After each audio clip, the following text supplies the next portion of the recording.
All right, my friends, J.R. Dukes. Appreciate you joining me today. We are going to get right into it. Talking right now is live from the White House. Let's listen to the press secretary, and then we will talk about it afterwards.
And also save lives.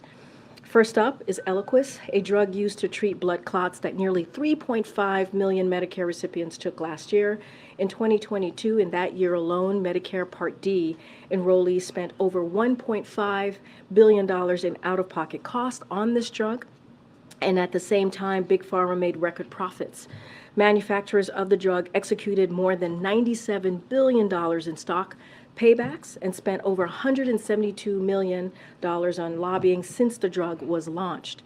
President Biden and congressional Democrats took on Big Pharma and won, so seniors don't have to choose between health care and other basic needs. For example, a senior from Texas, her name is Myra, wrote to President Biden and said bringing down the cost of Eliquis below the $700 her family pays could mean that her husband can finally fill his prescriptions without having to worry about whether they can pay rent. And because of the Inflation Reduction Act, millions of people will see lower prescription drugs costs. Now, before I turn it over to Admiral John Kirby, who's going to give us an update on what's going on in the Middle East, I wanted to say welcome back to Zeke and congratulations on your baby boy. It's good to have you back in the briefing room. It's been too long. And with that, Admiral Kirby. Afternoon.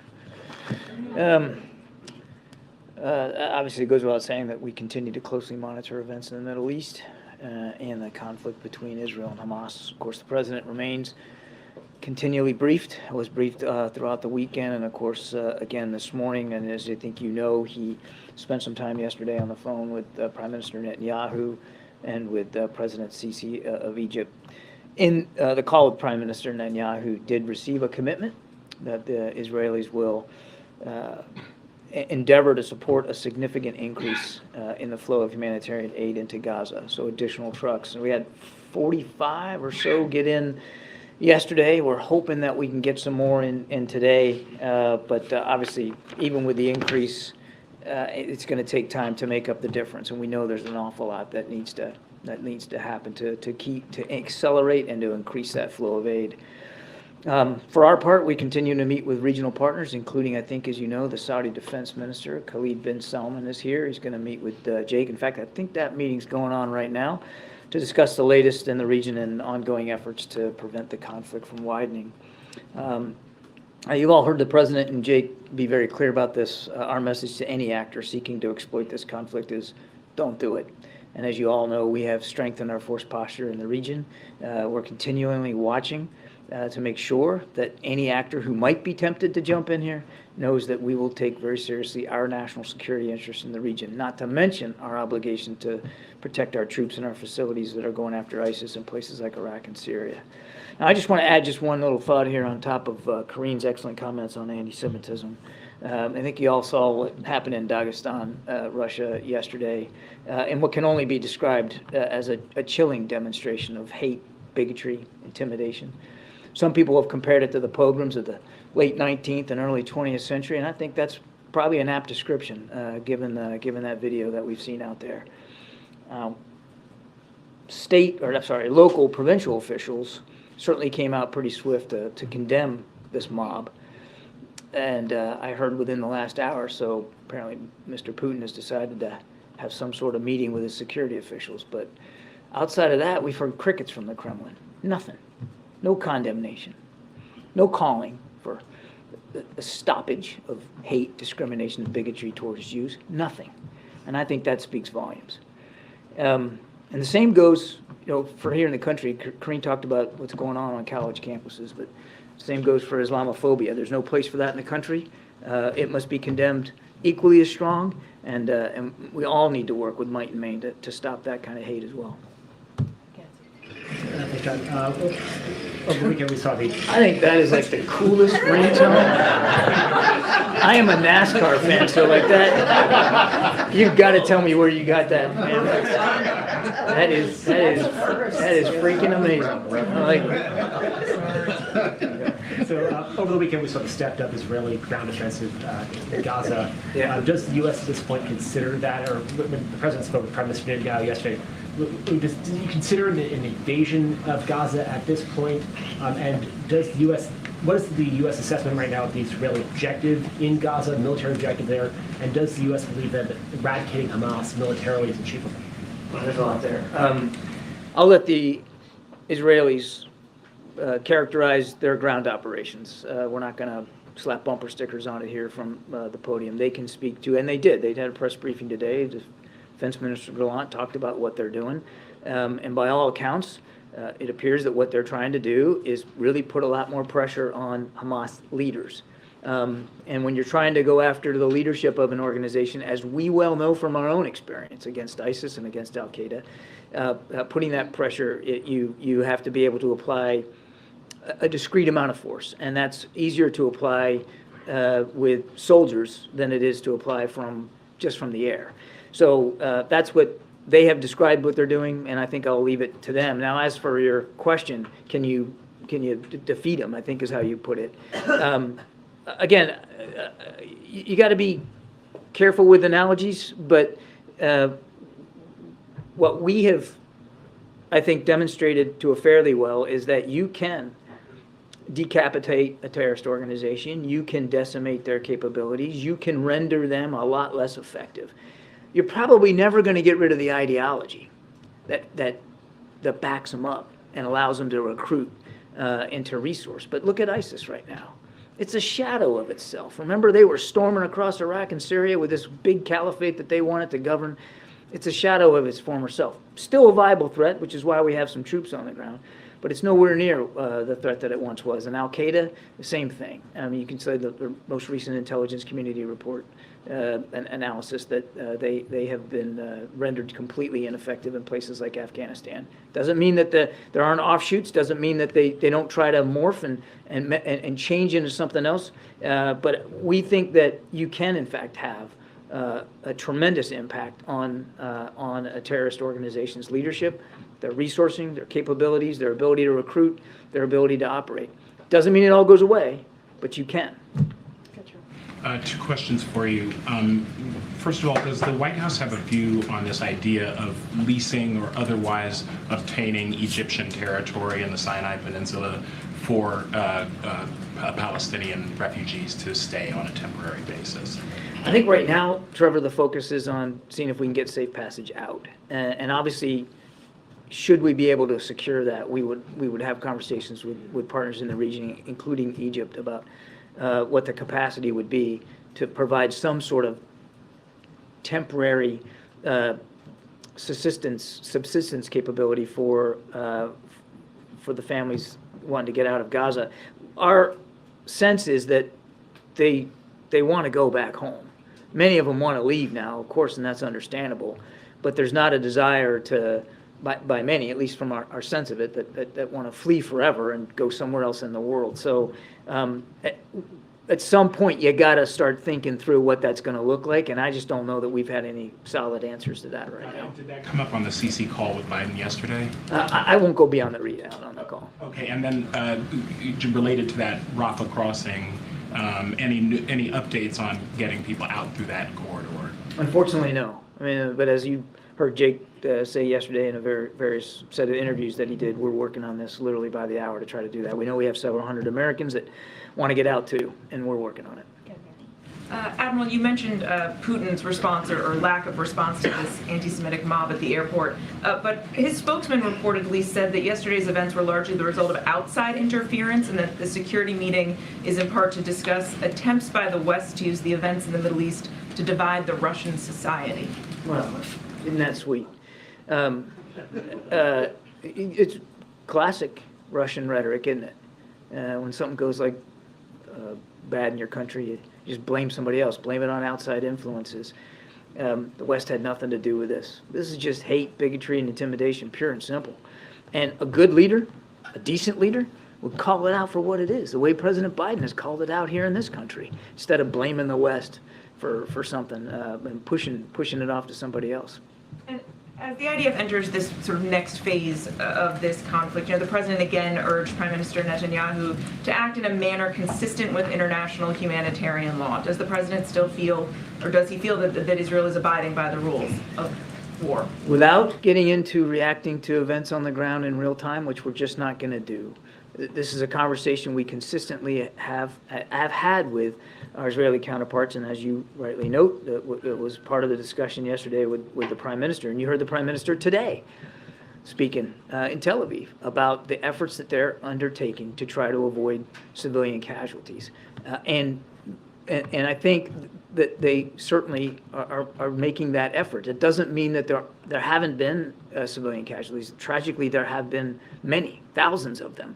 But unlike Putin in Ukraine, and unlike what Hamas did on October 7th, killing civilians is not a war aim of the Israeli Defense Forces. Their war aim is to go after Hamas terrorists. Terrorists, I might add, that are using innocent Palestinians as human shields. But is the president concerned that Israel is going to break the rules of war? And if not, why does the president feel the need to repeatedly bring this up in, it seems, every conversation that he has with him? Because it's something that even the Prime Minister brings up in the conversations, that they both recognize that as democracies, it's important to abide by the law of war and to protect innocent life and to try to minimize civilian casualties. It's not a lecturing. It's a reminder from two leaders of two vibrant democracies that this is what separates us from folks like Hamas. Thank you. I'm here, General. The U.S. ambassador to the UN said that we should not be numb to the suffering of Palestinians, whether it's the journalists, ordinary people, or aid workers. The number now is 53. Every time we sit here, the number goes up. And also, the Save the Children Fund said that the number of children was killed in Gaza is more than the whole world conflict since 2019. So why do you think your message, you keep saying that we don't want civilians to die, and you ask Israel to exercise restraint and to abide by international law? Why do you think your message is not getting through to the people in the Middle East? They actually, basically, they don't believe that the U.S. is doing enough to protect civilians.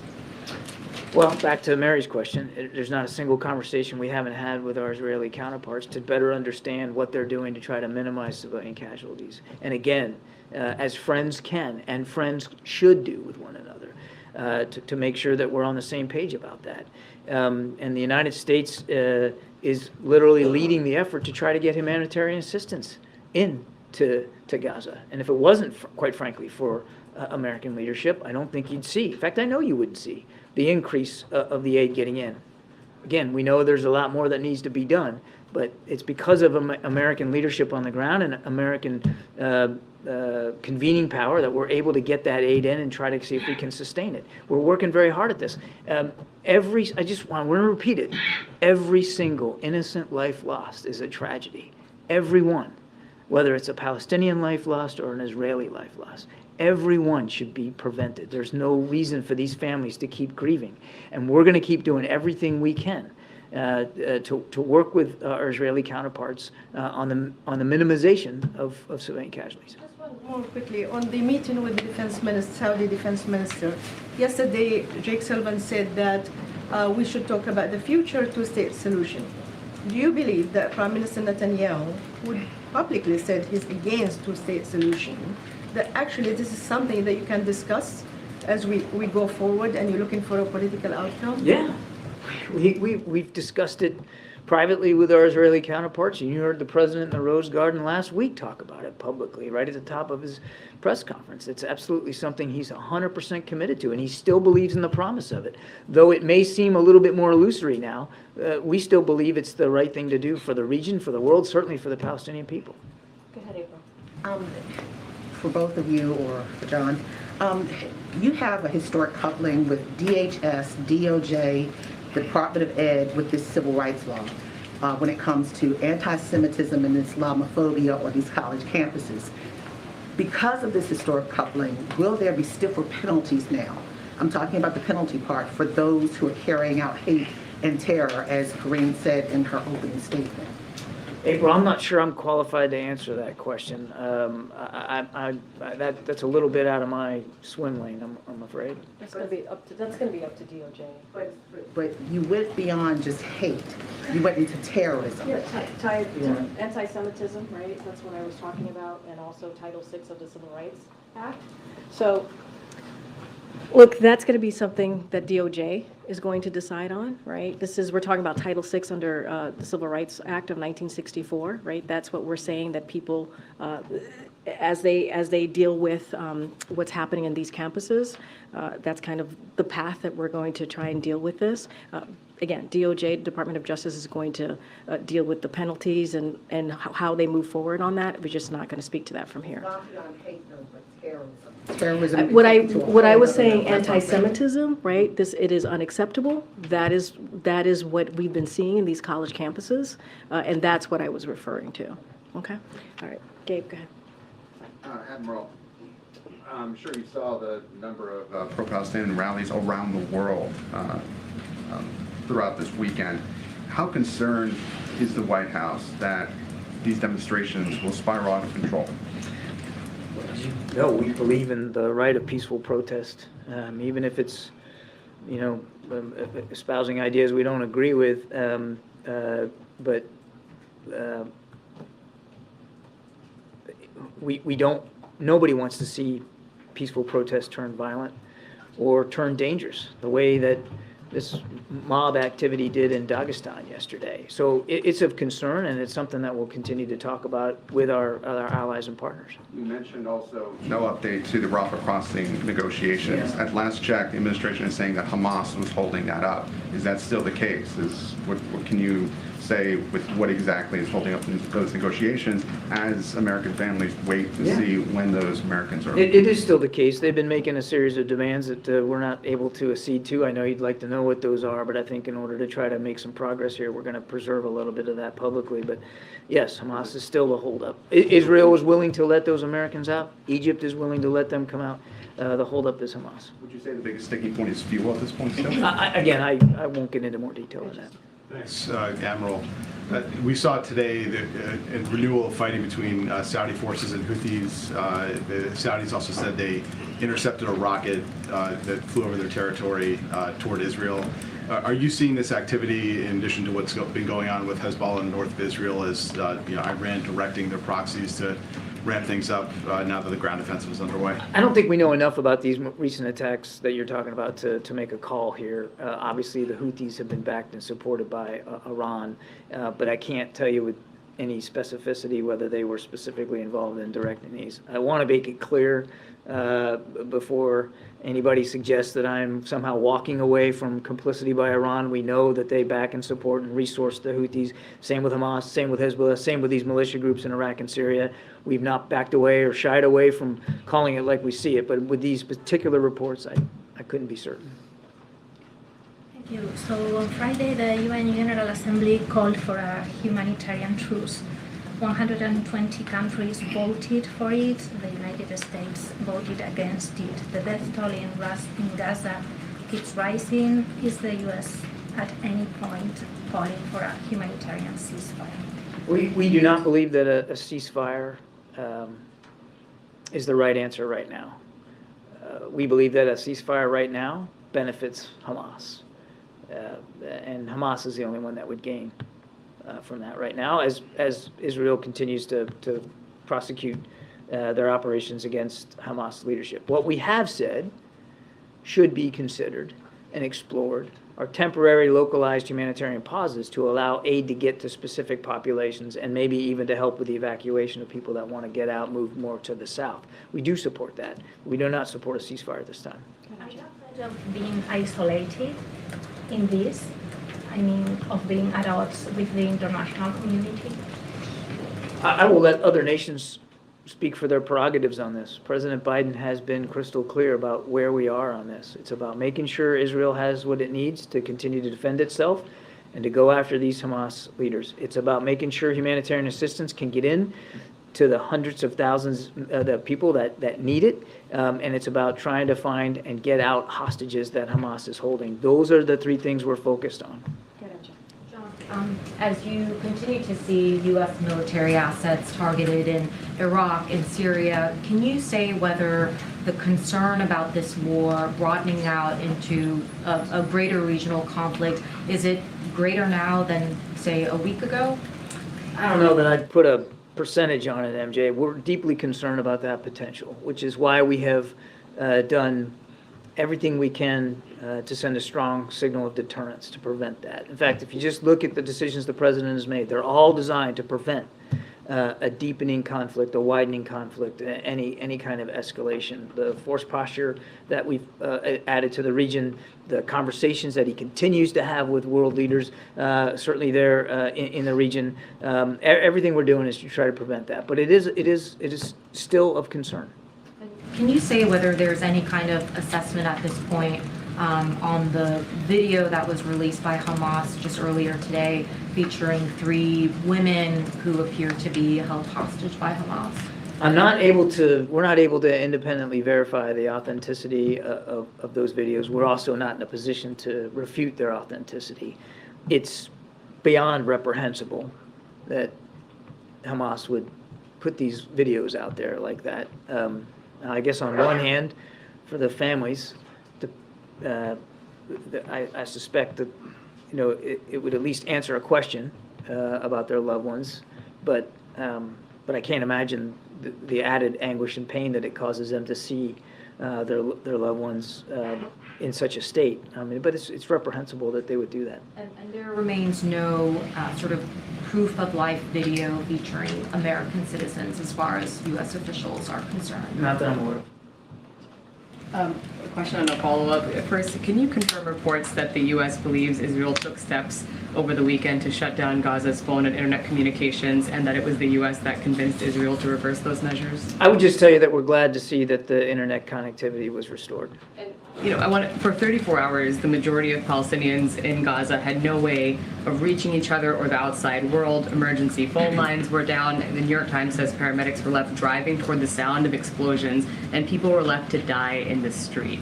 What is your response to that? Is that upholding the laws of war? This is why we were glad to see the internet connectivity restored, so that first responders could do their job, so that journalists could do their job, so that more information could pass to the hands of innocent people in Gaza who want information about where to go, where not to go. I mean, we're glad to see that got restored. And yes, we were part of the conversations that led to that restoration. Phil? Thank you. I've got one question and then a quick follow-up. Israel recalled its diplomats from Turkey after the Turkish prime minister said that Hamas is a liberation group and called Israel a war criminal. What is the president's response to that kind of rhetoric from an ally? Well, we'll certainly let President Erdogan speak to his comments. We don't have to agree with everything he says on every issue to still maintain the fact that he is an important NATO ally and has had a very positive influence, particularly on like the Black Sea grain and trying to help get that out there. But we do not associate ourselves with those comments. And then you were asked about a two-state solution, and you noted that the administration has had consistent conversations with Israeli counterparts towards that end. Has the administration had similar conversations with Palestinian leaders?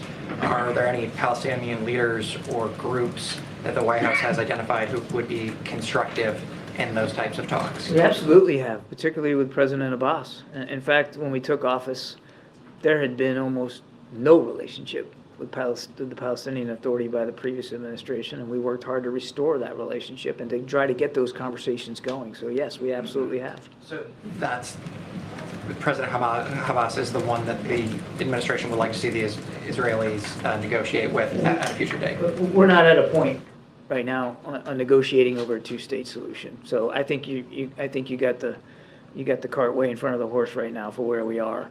But we have had conversations with Palestinian officials, including President Abbas, at President Biden's level about the need to continue to pursue a two-state solution.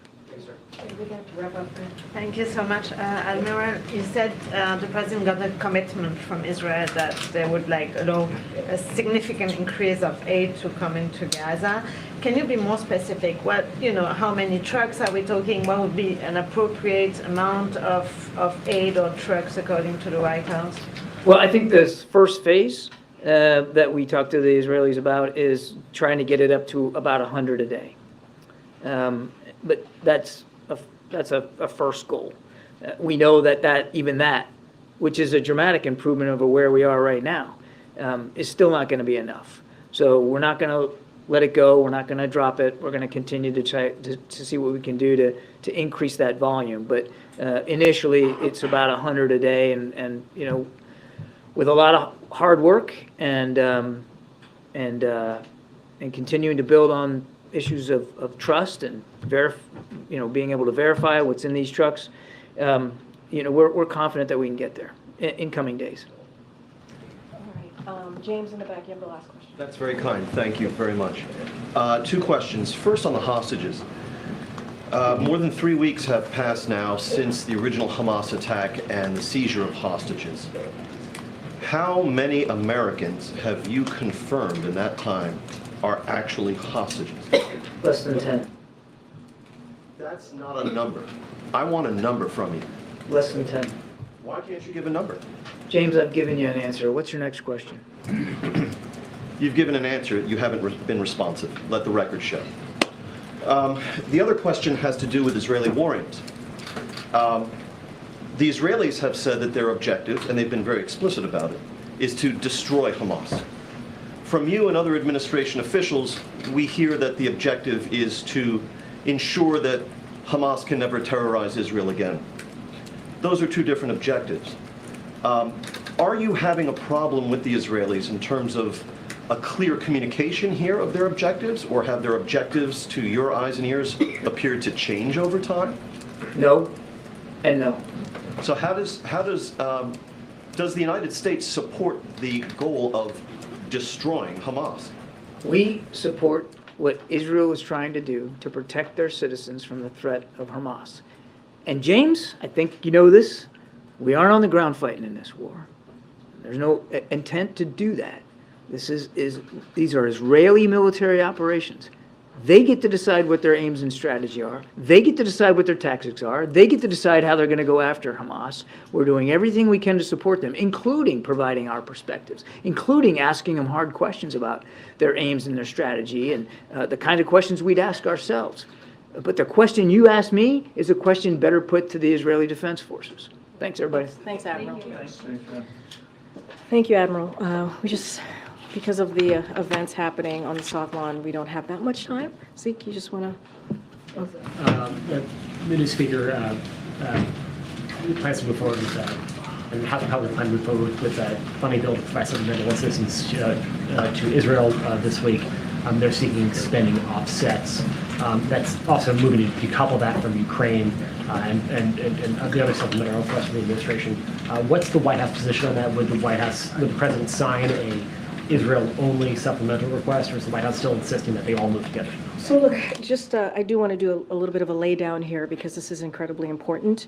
When you think about Hamas and you think about Putin, they represent different threats, right? And but both want to annihilate a neighboring democracy, and we've been very clear about that. And so we can't afford to let that happen.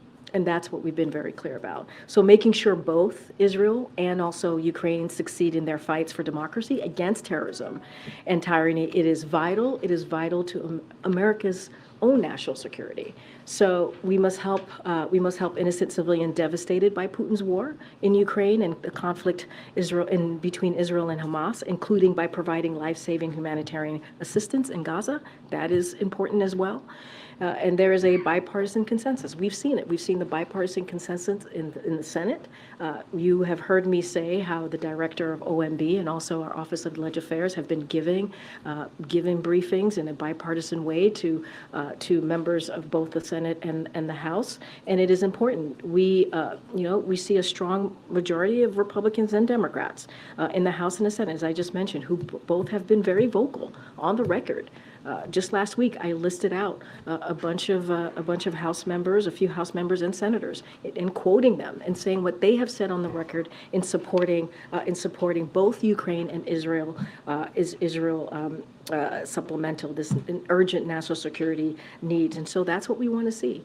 There's no reason why that should not happen. There's no reason why we, as America, United States of America, cannot make sure that Israel and also Ukraine has the funding that they need. Is the president open to considering any spending offsets for that funding? So look, I'm certainly not going to get into hypotheticals from here, but what I can say is, House Republicans are calling for that right now. I understand that. I hear you. What we've been very clear about is that we want to see both move forward. We want to see both of the requests that we've made in the supplemental for the national security. We want to see both move forward because it is vital as those two countries are fighting for their democracies. So spending offsets, is that on the table? Look, these are emergency funding requests, right? We've been very clear about that. Like other emergency funding that Congress has passed with bipartisan support, they do not require offsets. They just don't. They don't require offset what we suggested, what we asked for, because they are emergency requests. Don't require them, but if the House Republicans want to have that issue, the president open to well, consider. I am telling you that they don't require offset. These are emergency requests. That's not how it goes. Nancy, I haven't called it. Thanks, Greg. I want to ask you about the new executive actions that the administration's taking place in response to anti-Semitic threats. I saw the list, the DOJ involved, Homeland Security involved, CISA involved. Given the skyrocketing number of threats, is all of that going to be enough? So look, we've been very clear, and the president has been very, very focused, not just now, but since the beginning of his administration, on dealing with, and unequivocal, right? When we talk about hate, and there not being room for hate against Jews, not being room for hate against Muslims, and this is something that the president has been certainly steadfast on. Look, the announcement that we made, we're going to have DOJ and other agencies certainly be part of this, have conversations with the campuses and universities, and to see what else. This is the beginning, to see what else. Maybe there'll be other things that are needed, but this is how the president is showing how important this is, how critical this is, and how we have to take this very seriously. Just to list out a couple of things, the second gentleman today, as well as the Education Secretary, Miguel Cardona, and other Biden-Harris administration officials will discuss action in Biden-Harris administration is taking to counter the alarming uptick in reported instances of anti-Semitism. So they're going to have those conversations with the Conference of President of Major American Jewish Organization. That's important. We're going to continue to have other conversations here on the senior level as well. Later this week, you have Secretary Cardona and Domestic Policy Advisor Nir Tandon will attend a site visit at university and hold a roundtable with Jewish students. And in recent weeks, the Department of Education has conducted site visits in San Francisco, in St. Louis, and in Maine to address and learn more about the anti-Semitism at schools and college campuses. And so that we're going to continue to hear directly from these Jewish organizations. We want, I said at the top, if folks have concern, I've listed out how they should be able to flag those concerns for us. And so we believe what we announced just today is incredibly important. It's just a first step. And there is no place for anti-Semitism. There is no place for it. Does the White House believe that college administrators are doing enough to deal with this problem? That is for them to speak to. Honestly, what we have been very equivocal about, anti-Semitism has no place in this country. There's no hate. There's no place or no room for hate. We've been very, very clear about that.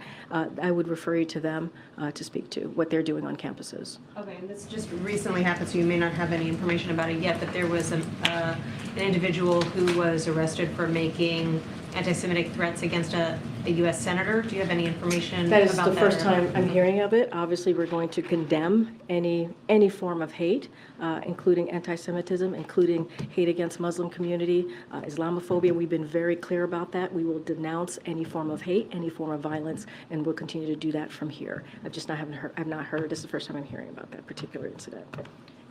Thank you, Karine. Does President Biden think the anti-Israel protesters in this country are extremists? What I can say is what we've been very clear about this. When it comes to anti-Semitism, there is no place.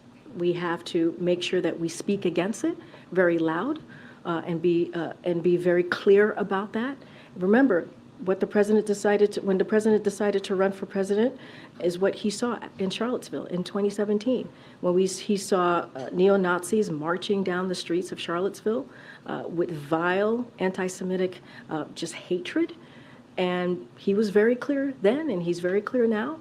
He's taken actions against this over the past 2 years, and he's continued to be clear. There is no place for this type of vile and despite this kind of rhetoric. And we hear you guys, though, talk about extremists all the time. It is usually about MAGA extremists. So what about these protesters who are making Jewish students feel unsafe on college campuses? Are they extremists? I've been very, very clear. We are calling out any form of hate. Any form of hate. It is not acceptable. It should not be acceptable here. And we are going to continue to call that out. And let me be very clear. This is a president that has continued to have that fight in his office, in this administration. You know, when he repealed Trump's Muslim ban on his first day in office, that is something that this president did. He also established an inter-policy committee to counter Islamophobia, anti-Semitism, and related forms of bias and discrimination. We have taken this very, very, very seriously, from the president all the way on down. Does President Biden look at these anti-Israel protests on college campuses and think it's nice to see that the country's youth are so involved, or does he think the next generation is doomed? Here's the thing. There's no place for hate in America. No. I'm telling you, there's no place for hate in America. And we condemn any anti-Semitic threat or incident in the strongest terms. And you heard me say at the top, I gave a message to students who are feeling under threat right now, right? You know, we're tracking these threats very closely. We are there for them. No student should have to be able to go to class, live on campus in fear. And, you know, these incidents, these reported anti-Semitic incidents at schools and on campuses, that should not be. We have to condemn them. We have to condemn them. Karine, can you tell us more about the president's meeting with lawmakers on AI tomorrow that he alluded to in his remarks? Who will be in attendance? I know Senator Schumer will be one, and what exactly is going to be on the agenda? Like, is he recommending pieces of legislation they should pass? So yes, as you know, the president signed this executive order, and it is a comprehensive executive order that the president was able to sign today. You saw him do that on camera, and the thing about that is it not only shows his leadership here in this country, but globally. And you're going to see the vice president obviously go to the United Kingdom to speak, to make a major speech at the global summit. So the president's going to have conversations with members of Congress as they move forward. You heard from Senator Schumer just now as they move forward in pushing legislation to deal with AI. And we believe this is an important step forward. What the president did today was just the first step. And it is comprehensive. It's something that we have not seen any global leader do. And now we need Congress to take action, to actually take legislation so we can actually put some laws into place. And so I'm not going to get into specifics on the agenda. We don't have anything to read out on any meeting. But the president, again, is going to lead on this effort as you saw him today, and as he's done in the past several months. We have to wrap up. Go ahead. Also on AI, is the White House experimenting or using AI in any way right now? I don't have anything to report on the White House experimenting ourselves with AI. I don't have anything on that.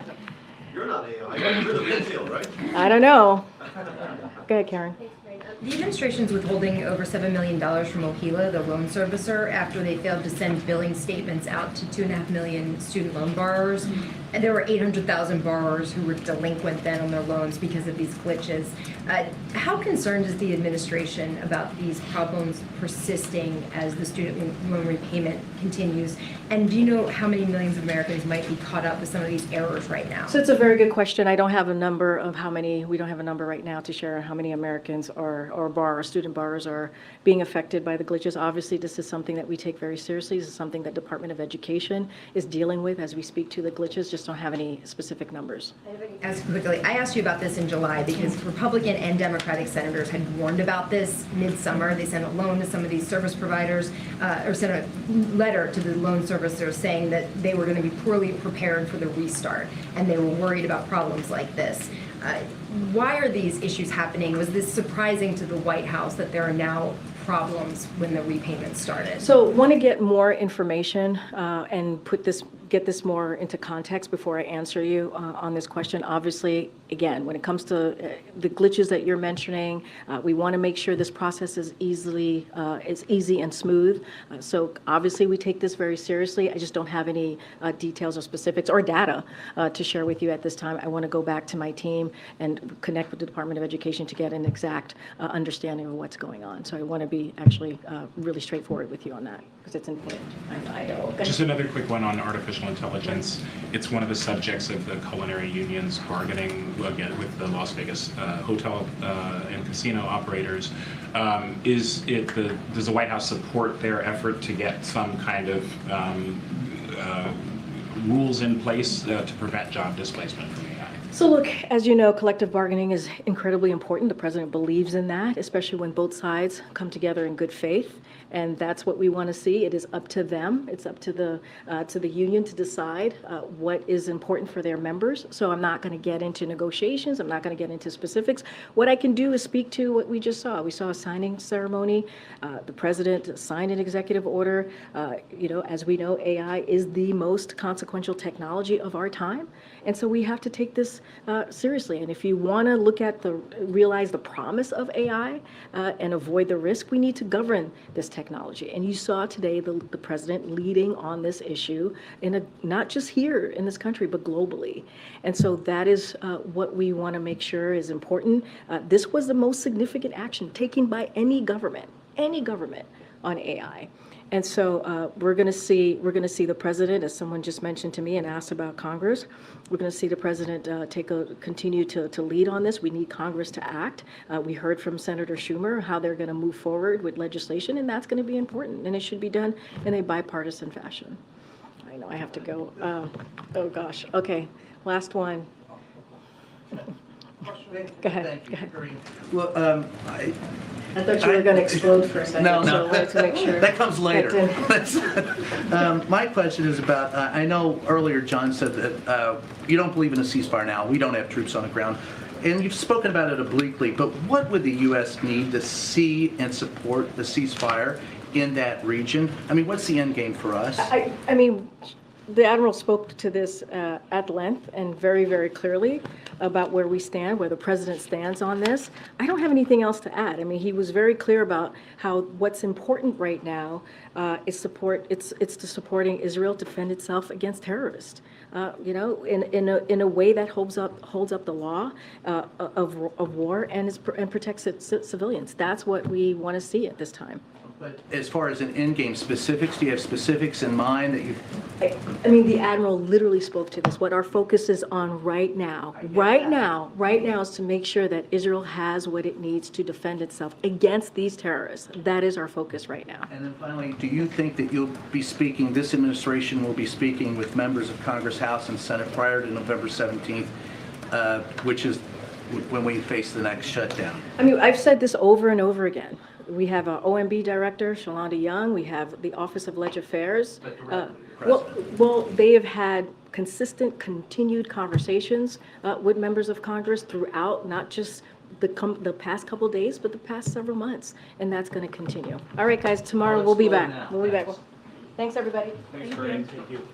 All right, my friends. There we go. That was the feed directly from the White House. That was the White House Press Secretary Jean-Pierre, and of course following before her was John Kirby.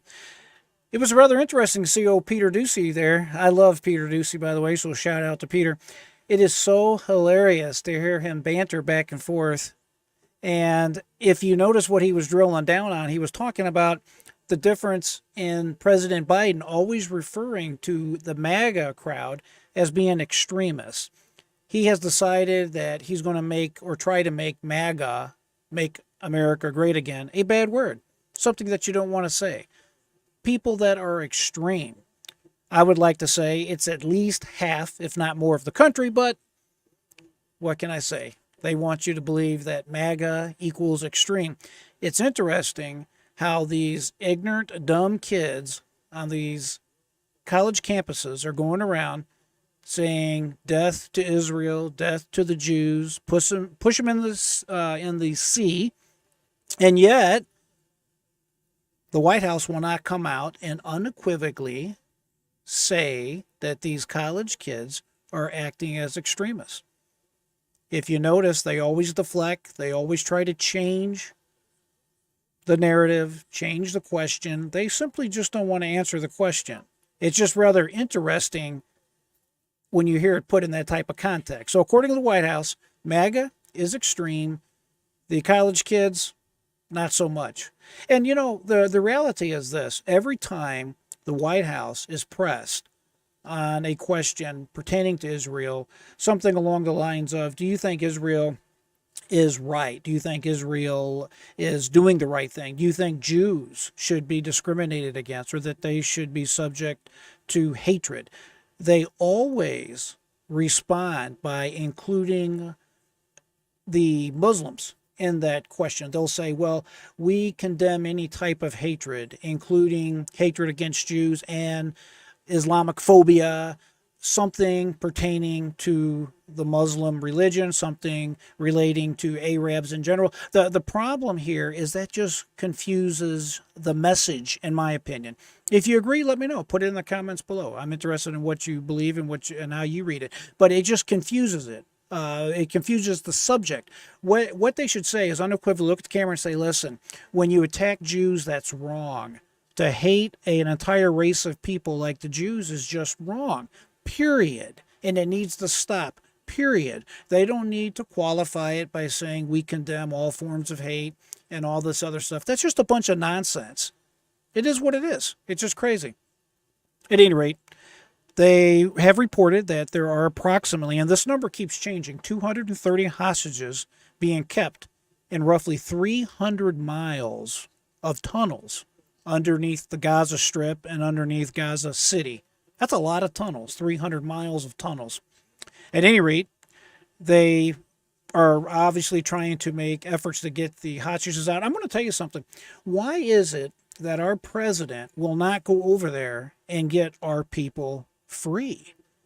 I can assure you of this. If Donald Trump was president right now, first of all, Gaza, the Hamas individuals, these crazy lunatic terrorists, would have never attacked Israel if Donald Trump was in office. There's just no way. I don't believe they would have. When you have a strong leader, it brings about the likelihood of peace in the world. When you have a situation to where you have a weak leader like we have in President Joe Biden, it just invites evildoers to do evil.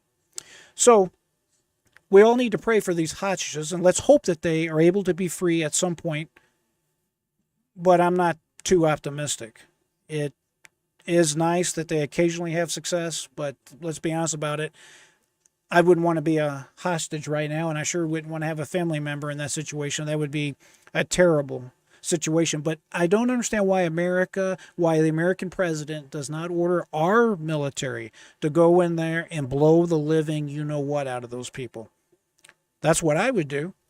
It needs to be known that when you mess with America, you got a big problem. If you notice, former President Donald Trump did the exact same thing in Iraq. When Iran went after our military and ended up hurting and killing American soldiers, remember President Trump ordered that hit on, what was that guy's name, Soleimani? And he just literally blew him to pieces at the airport there in Iraq. Boom, gone in a flash. As direct retribution, retaliation for acting against Americans. And that's the way our president should act, but not this particular president. Good luck with that. So, they released a video today, by the way, to a large group of reporters. It was approximately 45 minutes long. And this was a very wise move, in my opinion, on the part of Israel.